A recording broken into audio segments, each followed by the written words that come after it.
Insiders report heightened factional clashes with Chiwenga allegedly presiding a dossier accusing Mnangagwa allies of corruption during a heated Politburo meeting last month. In response, Mutsvangwa, a firm Mnangagwa supporter, insisted the party is united behind the party president.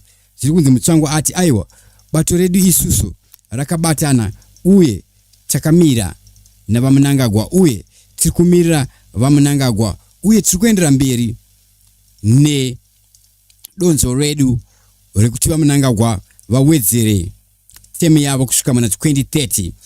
Now the party structures and members are content with his leadership. That is, Mutsvangwa quote directly by the Zimbabwe Independent, and he continues to say they are firmly resolved to back him until 2030, dismissing self-centered, what he calls self-centered ambitions. Analysts see Mutsvangwa's remarks as a direct attack on Chiwenga's faction, which is quietly rallying support ahead of the 2027 Congress. Mutsvangwa claimed the Mutare Conference set for October 18 at Mutare Political Pavilion grounds with 4,000 delegates will showcase unity and silence factional noise amplified by social media and opposition. ZANU PF Information Director Farai Marapira dismissed the succession talk, stating succession is for Congress, not for this conference. We are focused on the 23 mandate, while Mutsvangwa's camp frames the 2030 agenda as part of his economic vision.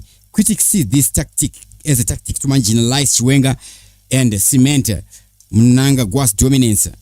Mutsvangwa's sharp rhetoric signals an ongoing power struggle despite efforts to project unity at the upcoming ZANU PF conference.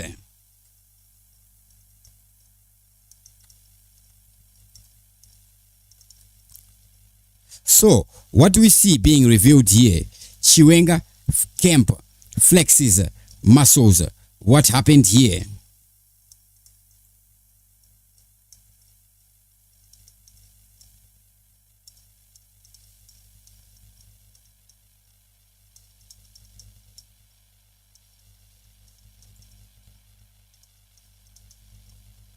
It is said that President Emmerson Mnangagwa faces potential embarrassment at ZANU PF upcoming annual conference in Mutare, scheduled for October 3 to 18, as factionalism and discontent intensify within the ruling party. According to ZimI, a group of disgruntled ZANU PF officials is reportedly planning to disrupt the event in protest of efforts to extend Mnangagwa's presidency beyond the constitutional 2-term limit. Do we see a thing like this happening in our Zimbabwe, ladies and gentlemen? Zvinoitika here muZimbabwe zvekutaurwa apa kuti kune vangango disrupta kwaMutare. In Zimbabwe, where we are right now, the situation payave wongo, anything is possible. Tensions escalated when ZANU PF Women's League leader Mabel Shinomora, a Politburo member, issued a stern warning against spoilers during a Women's League event in Makoni West. Visibly frustrated, she urged party members not to undermine the conference, threatening to suspend those spreading falsehoods. Remember, when Mnangagwa gets into power, Mabel Shinomora is the first vice president before Constitutional Chiwenga. She becomes a vice president for a short while, and right now in parliament she leads the Senate. She is the president of Senate with enough power, same power as Jacob Mudenda, or can I say shared power na Jacob Mudenda. Mebo Shinomona ane simba rakafanana na Jacob Mudenda. Now Jacob Mudenda is not somebody to undermine in the ruling party of ZANU PF. We saw kuti during the coup, ndiye angari speaker of parliament, pushing for the impeachment of President Emerson Mnangagwa. So let's speculate that these guys wakaita agreements to share power afterwards.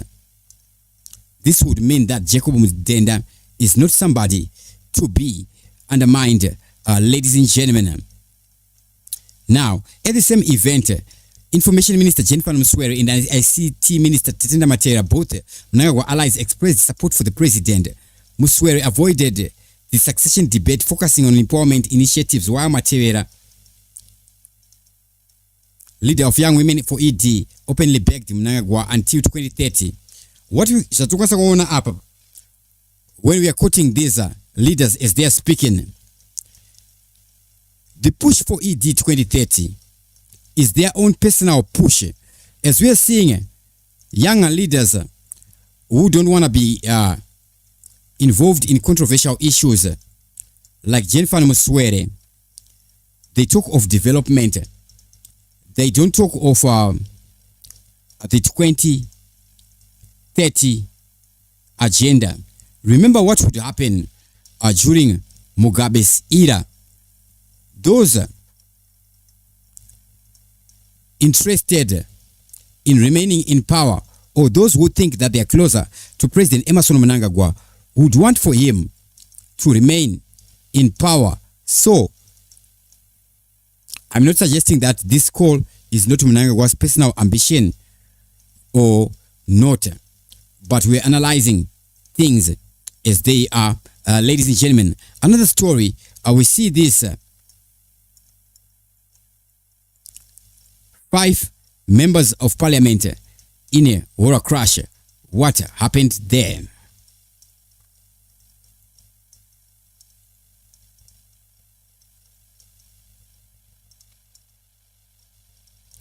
Before we go there, let us just check out the venue that ZANU PF conference is said to be held. Now, we see a reporter by ZimI saying that this venue so far has cost 9 million. I don't know how it has cost 9 million, but 9 million is a lot of money. We see this here, right, written, at a time civil servants remain underpaid. ZANU PF has poured 9 million into Mutare City Council for its conference to develop roads and other infrastructure. The below is the site for the conference. Is this development worth $9 million? So let's check out the development. What is the development that is being talked about there?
So that's the venue there we're seeing showing on the screen.